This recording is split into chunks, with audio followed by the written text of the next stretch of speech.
Good afternoon. Thank you for joining us today. I can't believe it's actually been 6 weeks since the last time. That flew by pretty quickly.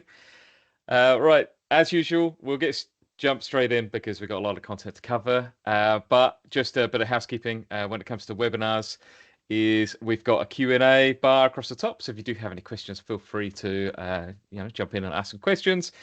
Anna Marika and I are sharing this one, so it's going to start with a bit from me, and then Anna Marika is going to take over towards the end, and then we'll take turns in answering those Q&As as well. And if appropriate, then we'll jump on and actually answer the questions.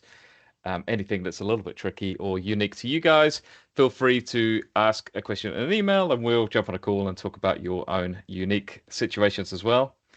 But yeah, generally speaking, this conversation is all about SharePoint. What we find is quite often some people don't even use it. They don't know what it is. And often people think it's just a document library. So I think it's a good opportunity to talk about some of those value adds that SharePoint can bring. Okay, so what is SharePoint? So SharePoint isn't actually just for files, believe it or not. So people quite often will just do a migration from a server and they dump all their files into a library and they set the permissions, and that's about as far as they get. Some people we see take it one step further and then download all of those files and use like a local sync back to their workstation again. And for me, I kind of feel like that's a bit of a shame and a bit of a waste of technology because you had a server with files on it, and you've moved your files into the cloud, and then you've just sync them back down to a device again. You're not really leveraging any of that technology changes or all of those benefits you get from putting it into the cloud. So I want to try and help raise awareness about some of those features that we've got available to us once you have SharePoint, and ultimately you're paying for the licenses anyway, so why don't we consider using them and try and get some benefit from that? So that's the purpose of this session. It's not going to be a how-to. We're just going to show you some kind of value add that you can get into the SharePoint space. So let's jump in. Now, many of you have probably already seen this slide, but this is our digital transformation journey. So this is our 9 steps to transformation that we talk through with a lot of our clients. So I'm not going to go through this because we've probably already gone through it with you. But just to bear in mind, we are focusing on step 3 today. So that's the SharePoint hub. We're going to talk about building that SharePoint site structure and getting some value from there. Okay. So what can you do with SharePoint? So for those that don't know, so SharePoint fundamentally is an intranet. So an intranet is an internal facing website for your organization. So why would you need that? Really, it's just about providing a landing page and a page of resources for all of your team. So if you think of a landing page, if people have they go to their browser, they open up the SharePoint, and they have available to them all of your resources that you need as an organization, then that gives them instant access to all the things they need without them having to go and set up their own bookmarks and things like that in their own browsers. It means you as an organization can take a little bit more control over that. So if you change applications, then you just change the link in one location and it changes it for everybody. Um, and if you think about an intranet, you have the company-wide resources, and then you can break that up into departmental resources as well. So if you think about the types of people that are using the intranet and what value each department's going to provide and get from an intranet, then it becomes really useful. So what we like to talk clients through is actually making it really important for the user who is experiencing that intranet once they log in. For each person and each role within your organization, what's going to be valuable for them. So one idea is to look at that, creating that homepage plus creating departmental pages. So if you think of your typical departments being like HR, like having a separate site for HR and HR resources versus sales and marketing resources versus finance and operations resources. But then you have an overarching company intranet that pulls all of that information together and presents it in one space. One really cool feature is the news, broadcasting news. So typically, I find in most small to mid-sized business, the way that we broadcast news and announcements across the organization would be to send an email to everybody. With that, it's not really persistent. So the email doesn't live forever, and you have new staff that join the organization. They were never copied in on that email, so they lose some of that history and some of the background that's happening in there. And so if you think of creating a news post inside of an intranet, then that news will stay there for a period of time until it kind of ages out. But essentially anyone that joins the organization or looks on the intranet will be able to see some of that news. Now, if you still want to be able to email people and say, hey, this thing's happening and it's really important, you need to look, then you can actually create like a news post or an email campaign from your news inside of SharePoint. So what that means is then you create your content in a central location and then you email that to people rather than just emailing them the email. And then it gives them multiple media for where they can kind of catch up on news and things like that. So when you think about news as well, you could start looking to break that up by departments and then having that roll up into the homepage. So the way I think about news is similar to your like Herald Online and stuff like that and stuff.co.nz. So they break it down. So you've got local news, regional news, national news, global news, you've got business news, you've got sports news, and then you've got the social things with celebrities and stuff like that. So if you imagine that in a business scenario, you could have HR news, so new staff that have been employed, anniversaries and celebrations and things like that come under the HR or people and culture sites. But then you may have under like clients, you might have a client site, new clients coming, new contracts signed, new projects underway. You can have project progress news and things like that. You may have products and projects that you're working on. So new products that are in development, or you may have a vendor who's released a new product and you want to broadcast that out in the news. So you can link to external articles and other research papers and pull all of that together into one space, which means it's easily accessible for all of your team. So yeah, some really, really cool opportunities around news and sending out that communications. Okay, as well as news, there's also events. So you may have something simple like just a social calendar or a leave calendar, like being able to share an events calendar and say, well, who's actually working today, who's on leave, who's sick, and all those types of things. So you can have a shared calendar inside of SharePoint. So that's really handy. But you can think of other things as well. So you're undergoing a company audit, so the auditors are in on Friday, so you can put that into the calendar. You can have, like I said, social events. You can have like drinks on Fridays, or you can have bowling or gaming nights and things like that. So you put those into the intranet and get people to register. On top of that, there's some other opportunities for events around. Maybe you could have like a form where people could suggest social events while we're talking about social. So yeah, having a form and a place where people can maybe vote on things that are happening within the organization, and then that leads to an event down the end. So that kind of just creates that engagement in the intranet space. Okay, the other really cool use case that I like to see is having a learning hub. So you all run your primary applications, and having a learning hub that you could pull all of that information together, a little bit like the news, but you can grab external resources and you can grab internal resources as well. Like you can create your own how-to files or procedure manuals and things like that, and you could pull that all together into a single page or a single site to say like, here as an organization, here is how we operate this machinery or how we do this. You can even start linking that to health and safety or workplace culture or security training. I know some of you on this call are in the IT side of the business. So if you start thinking about, well, how, we know that the cyber threat vulnerability is always with the users. So how can we actually leverage SharePoint to create a portal where we can educate users on what the risks are and what risk looks like within the organization? So there's some really cool opportunities around that learning space as well. But you can start breaking it down as well and saying, well, for professional development by role. So if you have the sales site, then you can have a learning hub for sales. If you have a service delivery site, then you can have a learning hub for service delivery and start breaking it up into those different sections as well. And that makes the intranet relevant to the person who's looking at the content. So I might not ever look at the sales stuff because if I was in service delivery, so I just focus on the stuff that's important to me. Then we got links.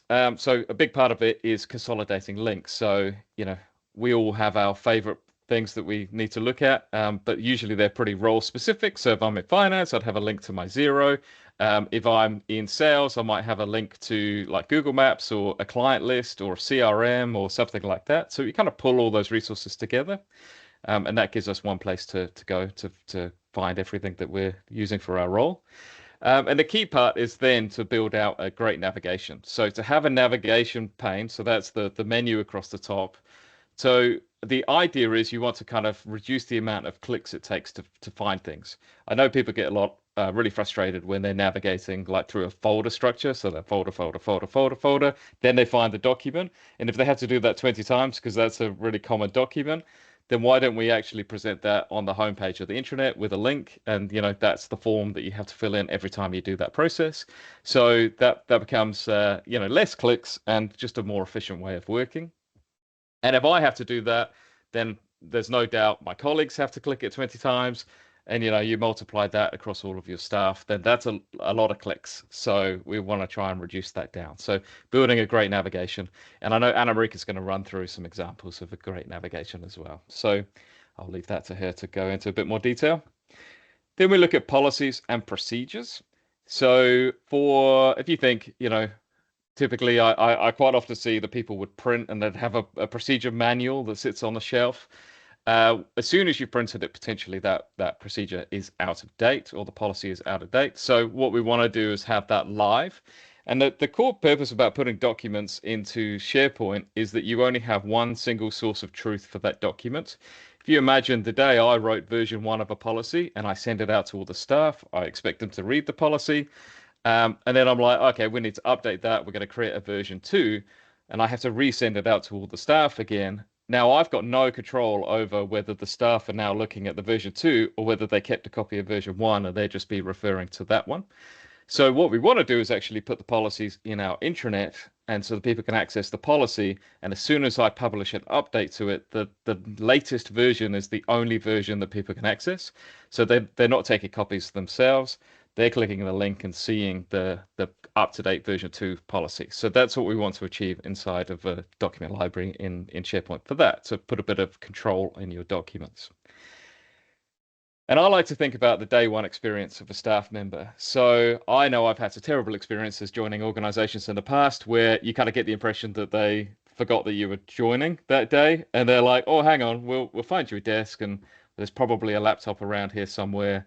And then you sit down and you think, well, is someone going to show me something? Where am I going to find all the answers to all these questions? And then you end up having to interrupt other people and being like, oh, can you just show me how I do this?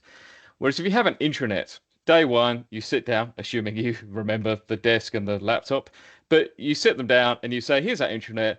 Here's a bunch of resources. You can start looking through who our team are, who the leadership team are, what our company vision is, what our objectives are as an organization, who's our recent clients, who's our top 10 clients and things like that. And you can start providing them resources that they can answer their own questions without having to tap people on the shoulder and feel like they're always interrupting. So I always like that idea that an intranet creates a really good day one experience. And people remember that. If they remember that they were productive from day one and providing value back to the company, then they'll remember that as a good workplace experience. And I'm sure they'll be able to compare that to some other organizations, some of your competitors perhaps, that maybe don't have such a great day one experience. Then we're on to my favorite topic. So what I really like is that SharePoint it creates the foundation of then extending productivity. So I like to think about not just the documents that are inside of SharePoint, but once a document is in SharePoint, what's the workflows and what's the automation opportunities that we could put behind that. But that's probably going to be a topic for something else. And I know Anna Marika's got some examples of some solutions that we can provide inside of SharePoint to help with some of your business processes. Okay. Teams first approach. So quite often we've probably spoken to you about maybe taking a teams first approach, and maybe not talking too much about SharePoint, especially in the small to mid-sized organizations. But SharePoint does provide value in all organizations, regardless of your size. So what we want is we can actually present SharePoint into teams so that people don't have to think that they're working in two separate workspaces. The SharePoint is also embedded into Teams and people can experience it in that same platform. So it's no problem if you are taking a Teams first approach for your organization. Okay, back to the digital transformation journey. So step the SharePoint hub, so providing real value in that SharePoint hub. And from that point on, so through 4 through to 8 is how we can enhance a SharePoint intranet with additional resources like operational apps. And we've got like the health and safety app and complaints management app, and having that's all built on a Power Platform. But once you have the foundations and the fundamentals of a SharePoint site structure, then you can build from there and actually start to leverage the technology. And that's where it gets really exciting. Here's some examples of SharePoint solutions. Anna-Marika, if we have time, is going to step through some of them, but they're on the screen. So if you watch the recording, you'll be able to go back to that, and it's on my steps as well. But I think that's really it for me. So I'm going to hand over to Anna-Marika. All right, hopefully everyone can hear me now, and I've got control, hopefully, of the slides.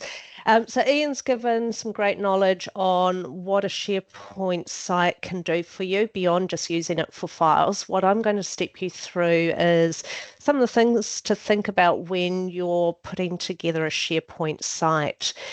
So the first thing that we want to have a think about is how appealing is your site. Step one is try and make your site as attractive as you can. We want to draw people into the site and make it interesting for them to be working in that particular site. And we can do that using things like images, bringing color in, instead of lots of words, using buttons and connectors to get people to the places that they need to go. Ian's already mentioned that we want to try and make the site easy to navigate. So instead of people having to dive through a folder structure to find the file that they need, let's put that file as a link into a global navigation. But beyond just the files, what other things do your staff need? Are they needing access to those third-party tools? Do they need to open some research information? Are there tools that you use on a regular basis? Now, instead of them having to go and find each of those independently, what we can do is bring that into the global navigation so that it's all laid out nice and easy for them to get to that information. Quite often when a navigation is pieced together, it's kept as just the departmental links. So a click that will take you to the department and then you start looking into the files there. Instead of just doing that, let's give them all that information, give them a more filled out navigation menu that takes them to the spaces that they need. And ultimately that's going to make it easier for your staff to work. It can also be useful to create inside your navigation and get myself tongue-tied, a I want to section. Now, the I want to section is a place where you can put tasks that staff do on a regular basis. So if they need to fill out expenses forms, where do they go? Let's give them the link on that form. If they're needing to do an IT service request, give them the link that they need, but not just the link. Let's give them the instructions of what it is that they do when they perform that particular task. So don't just give links, give them information and lay it out nice and easily for them. And in that fourth tip, we talk about building information pages. So lay out the information that people need. As I said with that, if you're needing to fill out a service request, what is it that you have to action? What are the different parts? Where do you need to go to open up the tools that you need to put that service request forward? So you're guiding your staff through the steps that they need. Think about how many clicks it takes to get to where you need. Now, ultimately, we want to reduce the number of clicks it takes to get staff to the places that they need. So we generally talk about no more than 4. 4 is quite a few clicks. Yes, there'll be some exceptions where you do need to do more clicks, but that's what we're aiming for as we piece together our menus. It's always good to ask staff what is it that they need and present that information to them. When you're talking to staff about what they need, what are the tools that they need access to? Are there third-party tools that they need? Are there websites they need to connect to? What external resources do they need? Ian talked about calendars. Do we need to bring some calendars in? Bringing in the news web parts, any downloadable resources, etc. So talk to them and bring that into your site as you're creating it. So always good to have some examples to have a look at as we go through. So I've pulled together a few resources here. Now this has come from ABI Rehabilitation. They do some awesome work with people that have brain injuries, and we put together a SharePoint site for them just recently. Now this here is an example of a page that they've actually created themselves. So as part of our rollout with SharePoint, we teach staff how to create pages and keep them up to date and put the links that you want into the pages. Now you can see from this particular page, it's a really attractive page. They've used the imagery. They've got that lovely bird image right in the middle, which has a lot of significance to their organization as well. There's a beautiful story behind that image. But the page doesn't look SharePointy. They've made it look appealing to the staff to come in, and they're providing the information that staff need within the space. Now, this particular page is for Te Hekinga, which is their Māori focus. And you can see in there we've got links to the karakias, the pepeha, we've got a link to pronunciation. And inside of those links, there's also sound bites, so staff can listen to each of those different parts and get further information. On the right-hand side, you'll see that there is a project list there, and staff are able to click onto that, and it will open up a further page that describes the project and what's taking place inside of that project. So it's nice and clean, but it's got links to quite a lot of information, and it's laid out in an appealing way for staff to get to. Here's an example of a navigation menu. This is the I want to part of the navigation. If you have a look across the top, there are links to different parts in the navigation. And each one of those links will open up a similar menu. So if I was to go to the Knowledge Hub, it would have knowledge about my particular organisation. If I need information about communications, it's under the Comms Hub. If we're looking at people and culture, we go into the People's Hub, etc. Now, under the I want to menu, we talked about presenting users or your staff with links to tools that they need on a regular basis. So you can see here we can raise an IT service ticket, we can put a request in for CapEx, we can find out what we need to do if we're traveling, etc. So keeping your information central. The whole idea behind your SharePoint is we want to have the most accurate information, the one source of truth that brings everyone together in the one place. So keep it up to date, put the links in that staff need, and it will become a well-used resource. Yes, SharePoint is still for documents. When you need to connect with documents, let's be smart about how we do that. So rather than just putting a library in front of our users, think about how it could be more useful for your staff. And yes, there are plenty of use cases where we do still have to have a standard library there, but there are other options as well. So think about what works for your staff. What we're trying to do is alleviate that search need for staff. So instead of them having to go hunting for the information, lay it out so that they can see it. So maybe you don't actually need to present a library. Instead, provide links to the topics, projects, folders, and information that they need, like that site I just showed you for ABI. They had links there. There was no evidence of any libraries there, but when you clicked on the links, it will take you to documents to go and have a look at. And again, present the libraries in a way that's visually appealing to users. Here's an example of a library.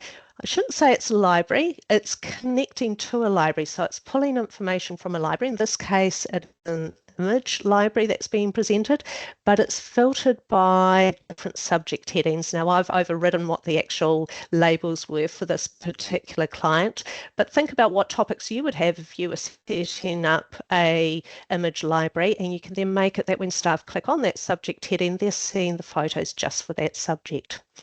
So it doesn't have to be a plain old library, put a bit of life into it.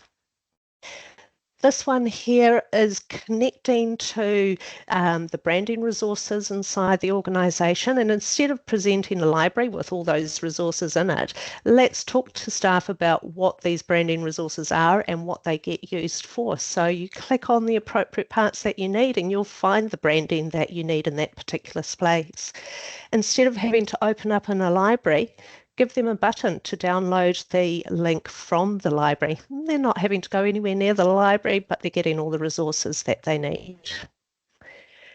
Template libraries. This one here is thinking about what are the templates you use in your organisation and giving staff a central place to come to find those templates. When we lay it out inside the library, we can use different subject headings to allow staff to drill into the particular templates that they want. And you can see too that we can put some information about how to use the template or what the template is for. It's more visually appealing for staff. They're not having to look at a library and try and work out which of these documents is the one that I need. You're presenting it out nice and cleanly out for them to see. Change it up every so often. If you keep your SharePoint site looking the same all the time, staff will get used to seeing what's there and they'll stop seeing what's there. So it's good to just freshen things up a bit, and you can do that with things like the news articles that you put in place, but you can also how you lay the page out. So again, ABI, they decided to do a little bit of a change up during Pride Month, and with their logos, they've included the rainbow in their logos to give the site a bit more of a lift. Plus, they've got a news article in there relating to Pride Month. So it gives the site a completely different image without too much effort. Those are three things that got added to the site that make it a little bit different as staff come into the site. SharePoint is also a place to communicate. So Ian's talked about where we can put news articles in place.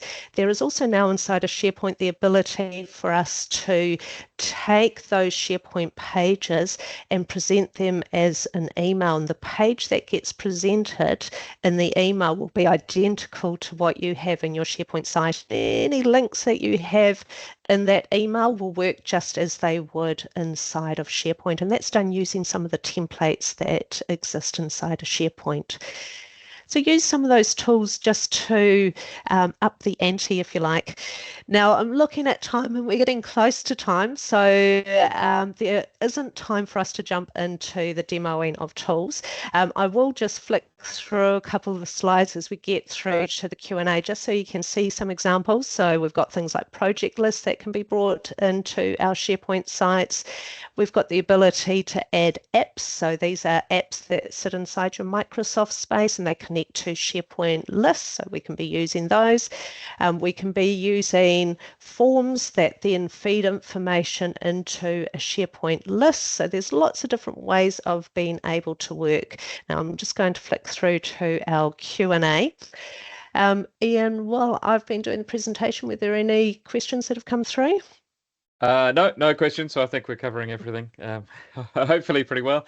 So good.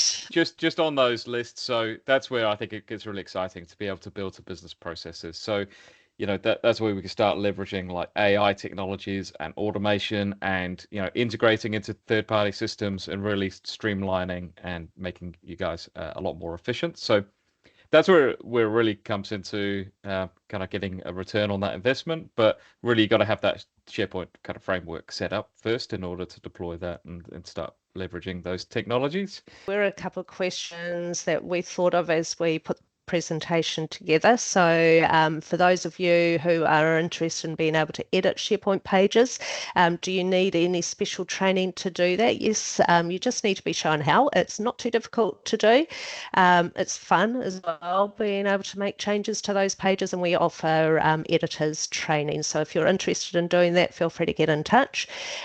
We didn't get to drill too much into the solutions, but you can see there's lots of different things that you can piece into your SharePoint space. And if there's anything that tickled your fancy there and you'd like to get in touch to talk about it, by all means, get in touch with us there.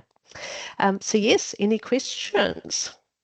And if you bring up the last slide, just to let people know that the next webinar is happening on the 24th of July, same time, same place, and we're going to focus on task management. So we know a lot of people assign tasks. Quite often, your task management is sending someone an email, but then you kind of have to keep it in your email because you want to make sure that the person did what you asked them to do. And so there's some tools inside of the Microsoft space that helps with delegating tasks and then keeping on top of them to make sure that people do what they need to do and things like that. So task management is the topic of the next event. So there's a QR code. Scan that and join us on that day as well. If you feel free to register. If there aren't any questions, we really appreciate your time for joining us today. Thank you very much. And Thank like I you all say, for coming. we'll do a recording and send it out so you can share it to your team for anyone who didn't attend.